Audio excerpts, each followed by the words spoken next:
สำบายดีพี่น้องแฟนเพจลูกสาวหลาสู้ขู่สุกคนมื้อนี้ทักทายพี่น้องจักหน่อยเนาะครับพี่น้องมื้อนี้ก็ได้ไปเลาะเบิ่งสวนผู้นั้นผู้นี้ไปสวนแรกผมไปเลยมื้อนี้คือไปสวนน้องชีวาเนาะ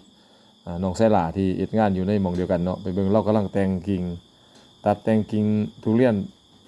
แล้วก็แต่งกิ่งผักหวานบ่เพิ่นกำลังเดินระบบน้ำใหม่ครับพี่น้องของเพิ่นได้การอยู่เด้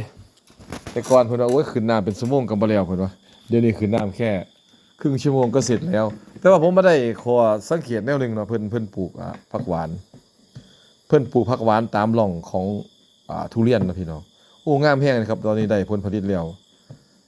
แตกยอดดีคักครับพี่น้องแต่ว่าปัญหาของผมเบิ่งแล้วนะผมจากที่ผมสังเกตเบิ่งมื้อนี้นะปลูกผักหวานใส่ร่องทุเรียนนี่ข้อดีก็คือหนึ่งล่ะเฮามีผักหวานกินผักหวานอ่าแบ่งปันพี่แบ่งปันน้องได้แต่ว่าข้อเสียนะผมเบิ่งแล้วครับมื้อนี้ผมเบิ่งสังเกตมันจะมีพวกเชื้อราพวกราลักษณะราคล้ายๆกับราแป้งครับพี่น้องหลายครับพี่น้องแต่ถ้าเพิ่นปลิวไปใส่ทุเรียนผมคิดว่าน่าเป็นห่วงอยู่นะแต่ว่าก็เห็นว่าน้องเพิ่นว่าบ่น่าจะมีปัญหาเพราะว่าเพิ่นป้องกันแล้วนะครับก็อันนี้คือข้อดีอันนั้นนี่คือข้อเสียผมสิบอกถึงข้อดีและข้อเสียเด้ถึงหนึ่งผักหวานคือเฮาได้กินละได้กินได้แจกจ่ายแบ่งปันพี่แบ่งปันน้องได้แต่ว่าข้อเสียคือผมย้านเชื้อรา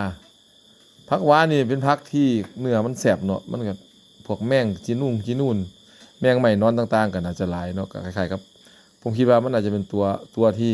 สามารถเรียกแขกได้เนาะเรียกพวกแมงต่างมาเข้าโรงเรียนได้ก็อันนี้ก็ละพี่น้องแล้วแต่นะแต่ว่าถ้ามองอีกมุมนึงทางเศรษฐกิจก็โอเคน่าปลูกน่าสนใจเลยล่ะครับพี่น้องเพราะว่า